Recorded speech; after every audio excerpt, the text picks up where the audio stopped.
ওরে রাত্র যখন বেশি হয় নবী আইসা ডাক দেয়, মা ফাতেমা দরজা খুইলা বাইরে চইলা যায়।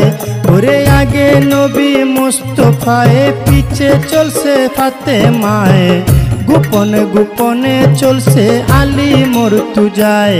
দেখে বাতুনি এক জঙ্গল মাঝে বাতুনি এক মসজিদ আছে, সে মসজিদে ঢুকলো গিয়া বাপ বেটি দুইজনায়। ওরে পিছে পিছে আলী গিয়া দরজানা খুইজা পাইয়া, চতুর্দিকে ঘুরতেছিল আলী মর্তুজায়। ওরে চতুর্দিকে ঘুরিয়া দক্ষিণ দিকে তাকাইয়া, দুই আঙ্গুলে ভর করিল আলী মর্তুজায়।